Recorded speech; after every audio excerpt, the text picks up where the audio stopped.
Hello বন্ধুরা, কেমন আছেন সবাই? আশা করি সবাই ভালো আছেন। আমাদের আজকের গল্প হাওয়াই নিরুদ্দেশ পর্ব 4 এবং 5, একিকা মাহফুজা মনিরা। এই গল্পটি যদি ভালো লাগে অবশ্যই লাইক করবেন, কমেন্টস করবেন, আর আমাদের চ্যানেলে যদি আপনি নতুন হয়ে থাকেন অবশ্যই সাবস্ক্রাইব করে বেল আইকনটি প্রেস করে রাখবেন, যাতে নতুন নতুন ভিডিও আপলোড করার সাথে সাথে আপনার নোটিফিকেশনে চলে যায়। তাহলে চলুন গল্পে যাই।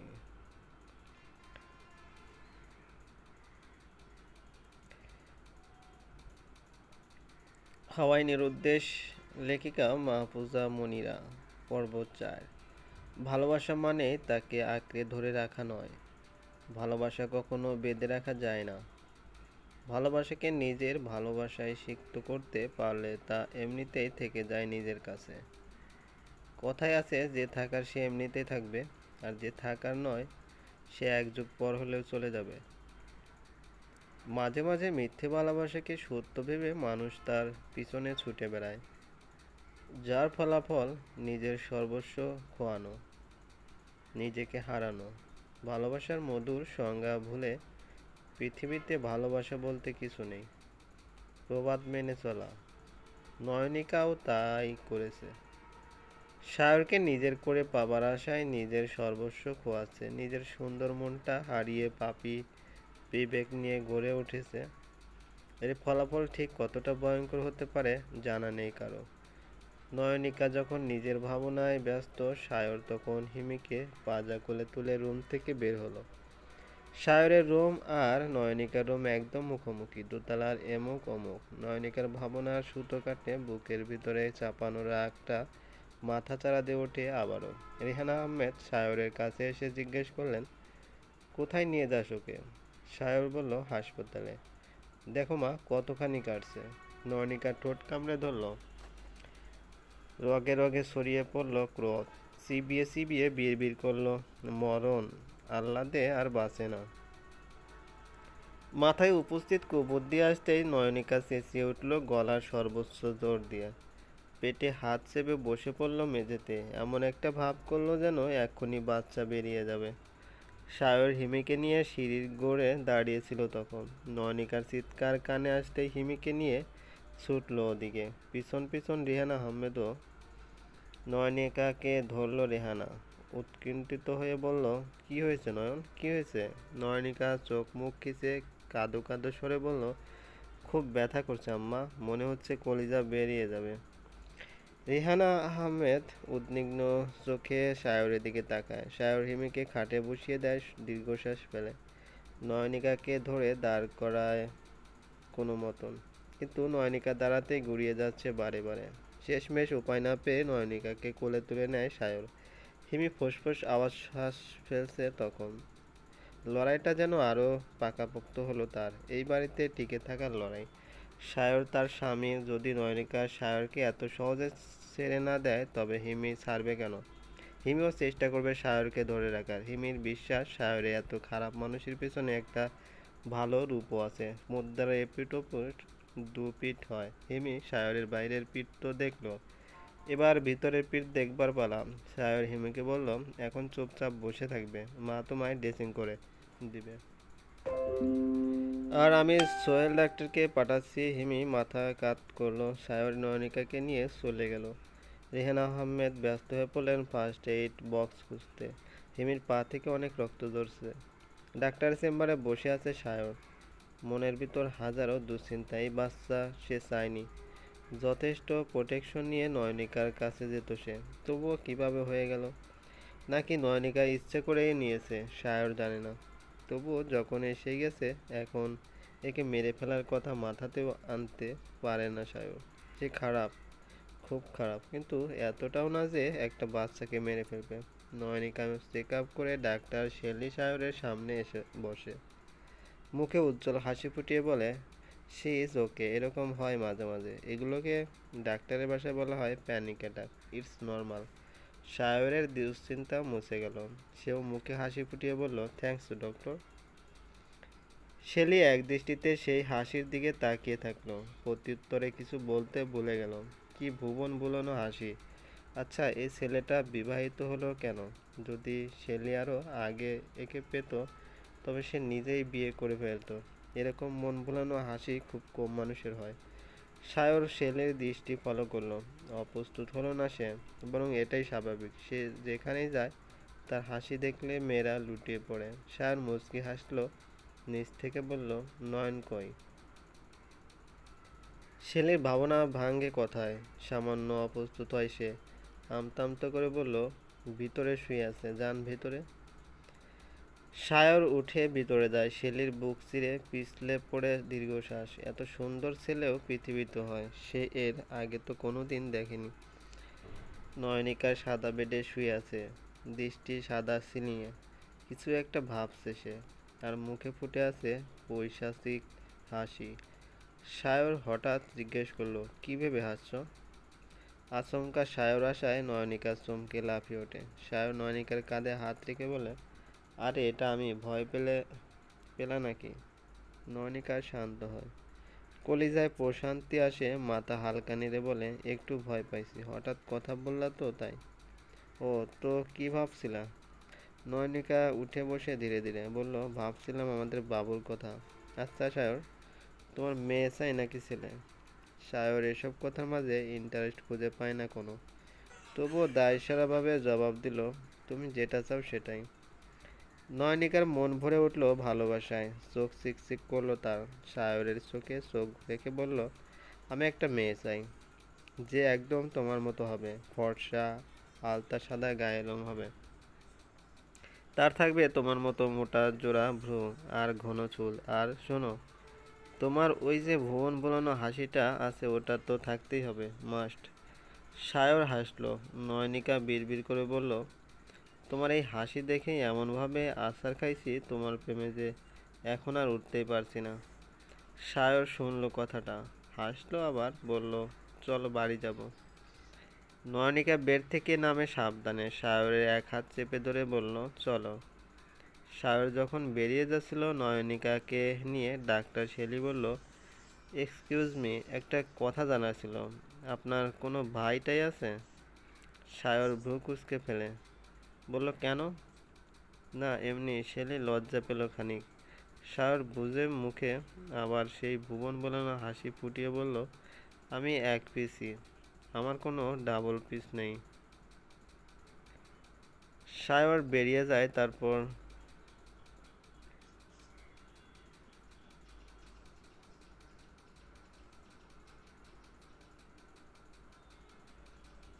রেহানা আহমেদ যত্ন সহকারে হিমির পা ড্রেসিং করে দিল। ডাক্তার সোহেল এসেছিল। সে সায়রের পারিবারিক ডাক্তার বলতে গেলে, আবার বন্ধুও। হিমির পায়ে ব্যান্ডেজ করে দিল উনি। তারপর কিছু ব্যথার ওষুধ লিখে দিয়ে চলে গেল।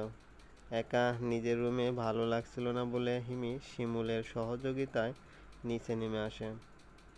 সোফার উপর পা মেলে বসে কালের কণ্ঠ ম্যাগাজিনটা নিয়ে পড়া শুরু করে।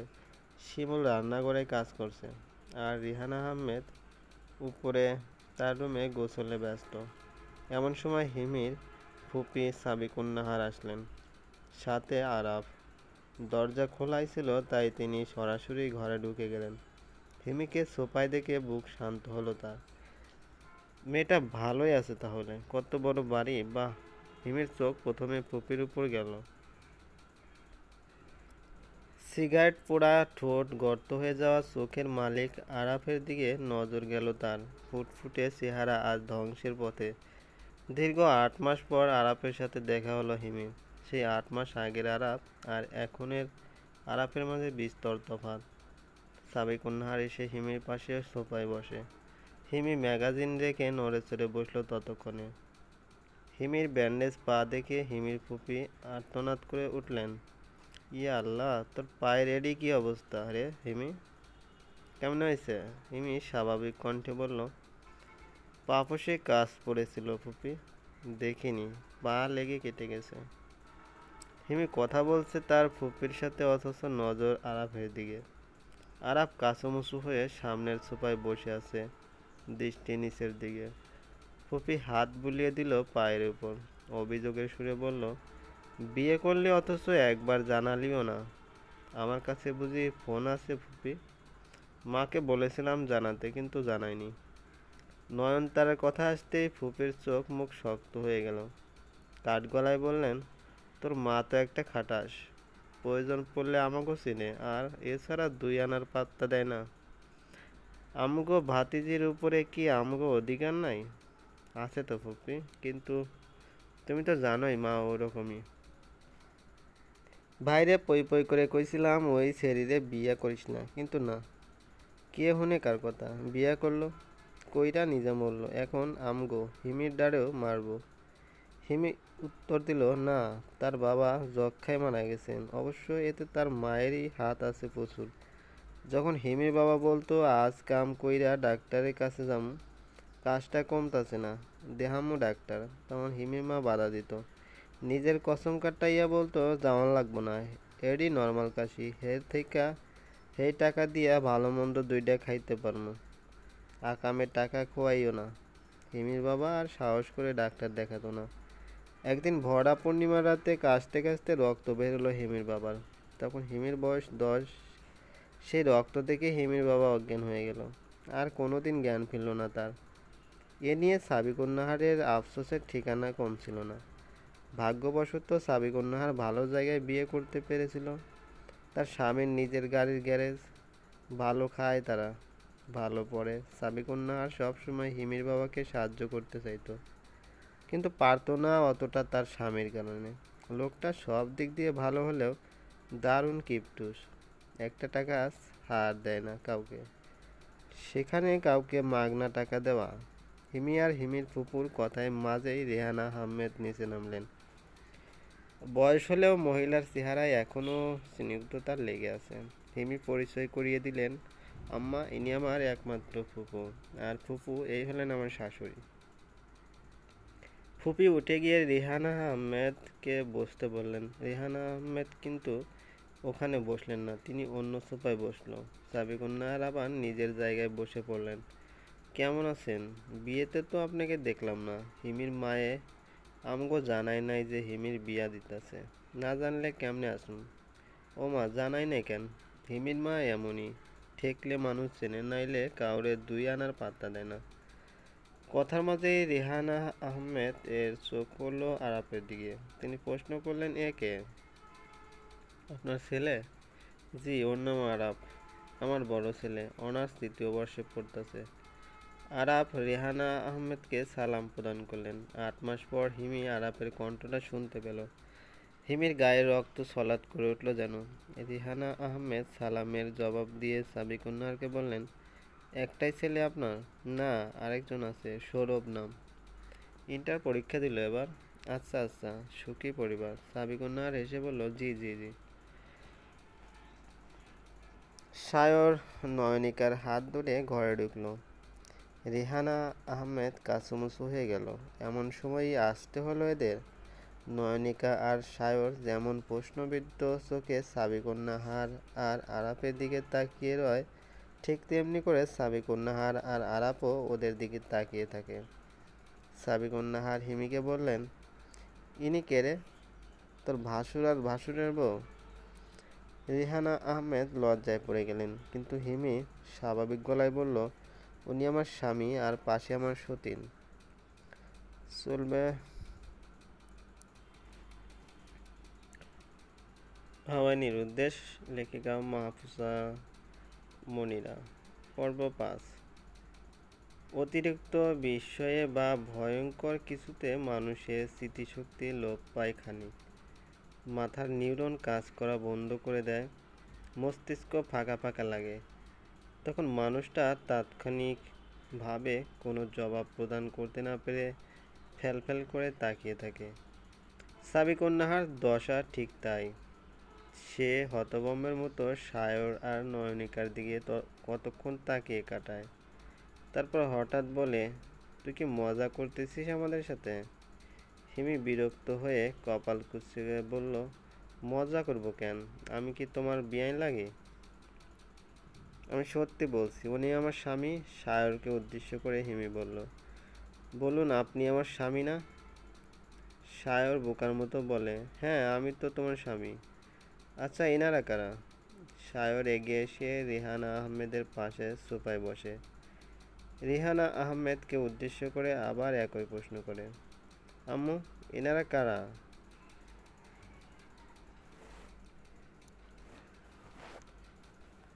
রিহানা আহমেদ উত্তর দেওয়ার আগেই হিমি বলে, ইনি আমার ফুপ্পি, আর উনি আরাব ভাইয়া, ফুপ্পির ছেলে। কথাগুলো শুনতেই একরাশ অপ্রস্তুত ভাব সায়রকে ঘিরে ধরে। সায়র অস্বস্তি ফিল করলো, ইনিয়ে বিনিয়ে সালাম দিল। আসসালামু আলাইকুম, কেমন আছেন?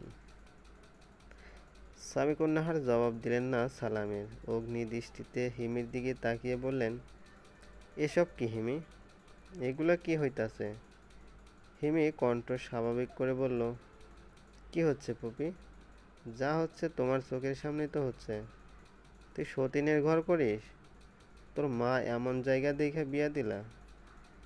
কপালে এই ছিল হয়তো, তাই এটাই হয়েছে। বাদ দাও ফুপি, অসম্ভব, এসব আমি মানব না। তুই চল আমার লগে। রিহানা আহমেদ এ পর্যায়ে মুখ খুললেন। দেখুন, হিমি কিন্তু অশান্তিতে নেই। মানলাম আমার ছেলের আরও একটা বউ আছে, তবুও হিমিকে সে কোনো দিক থেকেই কমে রাখবে না। কথার মাঝে ফোড়ন কাটে নয়নিকা।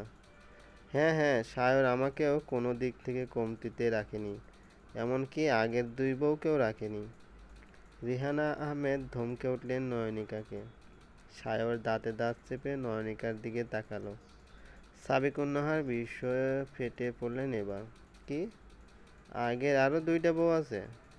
সায়র রাগে দৃষ্টি উপেক্ষা করে নয়নিকা বিনা সংকোচে জবাব দিল, ছিল। আমি তার তৃতীয় পক্ষের বউ। সাবিকুন্নাহার বিলাপ জুড়ে দিলেন এবার। ইয়া আল্লাহ, নাউজুবিল্লাহ, আস্তাগফিরুল্লাহ। উঠে দাঁড়িয়ে হিমির হাত ধরে টেনে বলল, হিমি, তুই চল, চল তুই। হিমি একদম একদম স্বাভাবিক কণ্ঠে বলল, কিভাবে উঠবো ফুপি? আমার পায়ে ব্যান্ডেজ তো। সাবিকুন্নাহার এর ব্যান্ডেজের দিকে খেয়াল হলো। আরাবকে উদ্দেশ্য করে বলল, আরাব, ওরে কোলে তুইলা নে, তাড়াতাড়ি নে। আরাব নিস্তরঙ্গ গলায় একবার ডাকলো, মা। কি মা মা লাগাস এখন? কইছি না কোলে তুইলা নে। হিমি সোজা দৃষ্টিতে আরাপের দিকে তাকিয়ে থাকলো। সে দেখতে চায় আরাপ কি করে। অনেকক্ষণ কাইকুই করার পর আরাপ হিমিকে কোলে নিল না। তার মাকে বলল, মা, যার জীবন তাকে বুঝতে দাও। তুমি এসবের ভিতরে নাক কেন গলাচ্ছ? তুমি ওরে দেখতে আসছো, দেখা নিছো, এবার বাড়ি চলো। সাবেকন্যাহার আগুন চোখে ছেলের দিকে তাকায়। হিমি মৃদু স্বরে বলে, ফুপ্পি, ভাইয়া ঠিকই বলছে, আমার জীবন আমাকে বুঝতে দাও। তুমি প্লিজ এসবে এসো না। আমি সুখে আছি ফুপ্পি, আমি ভালো আছি, বিশ্বাস করো।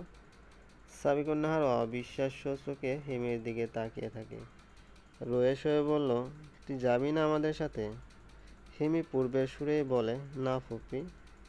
এ পর্যায়ে সায়র গম্ভীর মুখে বলে, আপনি হিমিকে ফোর্স করছেন কেন? আপনি জোর জবরদস্তি করে হিমিকে নিতে চাচ্ছেন কেন? বিয়ে হওয়ার পর মেয়েরা স্বামীর হেফাজতে চলে আসে। সেই হিসেবে হিমিকে এভাবে বারবার ফোর্স করার অধিকার কিন্তু আপনার নেই। ছেলে ভালো হইলে আমি কোনো কিছুই কইতাম না। তোমার চরিত্র হই না আর হিমিরে রাখবার পারি না আমি এখানে। সাবিকুন্নাহার কাটা কাটা গলায় জবাব দেন। হিমিকে শেষবারের মতন বললেন, তুই কি যাবি? শেষবারের মতন কইতাছি। না ফুপি, আমি যাব না। প্লিজ নাছোড়বান্দা হইও না এবার। আমি বললাম তো আমি সুখে আছি এখানে। তবু এত জোর করছো কেন? সাবিকুন্নার সত্যি খুব কষ্ট পেলেন। ছলছল চোখে বললেন, তুইও তোর মায়ের মতো হইয়া গেছোস। তোর ভালোর জন্যই আমি তোরে নিয়ে যাইতে চাইছিলাম হিমি, কিন্তু তুই। ফুপি, তোমার ওখানে যেমন থাকবো তার থেকে বেশি ভালো থাকবে এখানে আমি।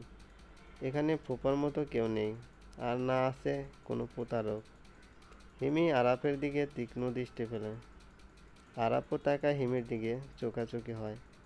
আরাফ চোখ নামিয়ে নেয়। সাবিকুন্নাহার আর কিছু বলার জো পেল না, শুধু হিমির দিকে তাকিয়ে বলল, ভালো থাকিস, আসি। মাঝে মাঝে এসো ফুপি। ফুপি জবাব দিল না। রেহানা আহমেদ এর থেকে বিদায় নিয়ে চলে গেল। হিমি স্বস্তির শ্বাস ফেলল। এতক্ষণ দম বন্ধ লাগছিল তার। দুপুরে খাওয়া দাওয়া সেরে ভাত ঘুম দিল হিমি। ঘুম থেকে উঠে বারান্দার চেয়ারে গিয়ে বসলো ফ্রেশ হয়ে। সায়র এক মগ কফি হাতে বারান্দায় এসে দাঁড়ালো। জিজ্ঞেস করলো, পায়ের কি অবস্থা? ব্যথা কমছে? তবে পা ফেলতে কষ্ট হয়। কিছুদিন গেলে আপনা আপনি ঠিক হয়ে যাবে। নিস্তব্ধতা নেমে আসে বারান্দায়। বাহিরে বেলা শেষের হাওয়া বইছে তা তরতর করে। পশ্চিম আকাশে লালিমা ঘষা পাখিরা ফিরছে নীরে। কাকের কাকা প্রতিধ্বনিতে মুখরিত চারপাশ। এমন আবহাওয়া হিমির মন খারাপ করে। হিমির মনে হয় এ পৃথিবীতে তার নিজের বলতে কিছুই নেই। সে হাওয়ায় ভাসা নির্হারা পাখি একটা। উড়তে উড়তে বড্ড ক্লান্ত সে জীবন সংসারে। এবার বিশ্রাম চাই, চাই নিজের, যেখানে আরাম করে চিরজীবনের জন্য চোখ মুছতে পারবে সে। সায়র অনেকক্ষণ যাবৎ হিমির দিকে একদৃষ্টিতে তাকিয়েছে। হিমির ঘোলাটে চোখে স্পষ্ট যন্ত্রণা আঁকা। কিসের যন্ত্রণা? সায়রের মতো হিমির জীবনেও কি কোনো কালো অতীত আছে? সেই অতীত কি হিমিকে তাড়া করে বেড়ায় প্রতিক্ষণে? নাকি হিমি ভুলতে চায় না সেই অতীত, তাই ভরা সন্ধ্যায় একলা বাতাসে সে স্মৃতিচারণ করতে বসে? কোনটা? প্রশ্ন অনেক, উত্তর নেই একটিও। সায়র খুব খুব করে কেশে হিমির দৃষ্টি আকর্ষণ করে। হিমি একটু চমকালো, পরক্ষণে নিজেকে ধাতস্থ করে বলল, কিছু বলবেন? সায়র অস্বস্তিতে মিশে যায়। কি বলবে? কেনই বা কাশল সে? সে কি জিজ্ঞেস করবে হিমিকে যে হিমির মন খারাপ কেন? হিমির কি কোনো অতীত আছে? একবার জিজ্ঞেস করা কি উচিত না? সায়র বলল, কিছু বলবো না। গলাটা খুসখুস করছে তো। হিমির দৃষ্টি সরিয়ে অন্যদিকে তাকিয়ে বলল, ও আদা দিয়ে রং চা খান, অথবা গরম পানির সাথে লবণ মিশিয়ে কুলকুচি করুন, গলা ফ্রেশ হয়ে যাবে। তোমার কি মন খারাপ হিমি? হিমি বিদ্যুৎ গতিতে সায়রের দিকে তাকালো প্রশ্নটা শুনে। সায়র থতমত খেল। হিমি মুখে অস্ফুট হাসি ফুটিয়ে বলে, আমার মনই নেই আবার মন খারাপ। হিমির কথাটায় বিদ্যুৎ মাখা ছিল, ছিল তাচ্ছিল্য, সাথে ছিল চাপানো কষ্ট, যেটা সায়রের বোধগম্য হলো স্পষ্ট। কিন্তু কিসের কষ্ট সায়র বুঝল না। নয়নিকা তাড়াহুড়ো করে বারান্দায় ঢুকে। সায়র ধমক দিয়ে ওঠে, কতবার বলছি এভাবে তাড়াহুড়ো করে হাঁটবা, চলবা না। তোমার কি আমার কথা শুনতে মন চায় না? নয়নিকা ন্যাকা গলায় বলল, আচ্ছা সব কথা শুনবো, তবে একটা শর্ত আছে। সায়র বিরক্ত হলো প্রচুর। নয়নিকার এসব ছেলেমানুষি স্বভাব তার ভালো লাগে না মোটেও। বিরক্ত প্রকাশ না করে বলল, কি শর্ত? তুমি আমার সাথে রাতে ঘুমাবা এখন থেকে। প্লিজ, আমার রাতে একা ঘুমোতে ভয় লাগে, বাজে বাজে স্বপ্ন দিকে অনেক। সায়র স্তব্ধ হয়ে গেল আবদার শুনে। নয়নিকা হাতে পায়ে পড়ল। কি গো, রাখবা না? এই সময় স্ত্রীর পাশে সবসময় স্বামীকে থাকতে হয়। এই সময় কত খারাপ জিনিস আশেপাশে ঘুরে বাচ্চার ক্ষতি করার জন্য, জানো না? সায়র নয়নিকাকে ঠেলে সোজা দাঁড়া করিয়ে দেয়, বলে, আম্মুকে বলে দিবনি তোমার সাথে ঘুমানোর জন্য। নয়নিকা নাক ফুলায়, গালের পাটা ফুলিয়ে কাঁদো কাঁদো হয়ে যায়। এই অবস্থায় আমার স্বামীকে আমার পাশে চাইছি, এটা কি আমার অপরাধ সায়র? তুমি আরেকটা বিয়ে করছো, আরেকটা মেয়েকে আমার জায়গায় আনছো। আমিরাও করছি, কোনো সামান্য একটা আবদার করছি, তবুও। নয়নিকা কেঁদে ফেলে সশব্দে। হিমি বিরক্তিতে তেতো হয়ে বিড়বিড় করে। চোখের পানি মনে হয় চোখের কিনারায় এসেই থাকে। কল খুলে দিলে টপ টপ করে পড়ে সেগুলো। সায়র বুঝতে পারছে না কি বলবে সে। অসহায় মুখে হিমির দিকে তাকালে হিমি বলে, আপু তো ঠিকই বলছে, থাকুন না তার সাথে। এমনিতেও কদিন পর বাচ্চা হবে, বেচারি মরে টরেও তো যেতে পারে বাচ্চা জন্ম দিতে গিয়ে, তাই না? সায়র হতবাক হয়ে কথা শুনে, আর নয়নিকার রাগের আগুনে যেন ঘি পড়লো আরো। চলবে বন্ধুরা, এই গল্পটি যদি ভালো লাগে অবশ্যই লাইক করবেন, কমেন্টস করবেন, আর আমাদের চ্যানেলে যদি আপনার নতুন হয়ে থাকেন অবশ্যই সাবস্ক্রাইব করে বেল আইকনটি প্রেস করে রাখুন, যাতে নতুন নতুন ভিডিও আপলোড করার সাথে সাথে আপনার নোটিফিকেশনে চলে যায়। ধন্যবাদ, ভালো থাকবেন।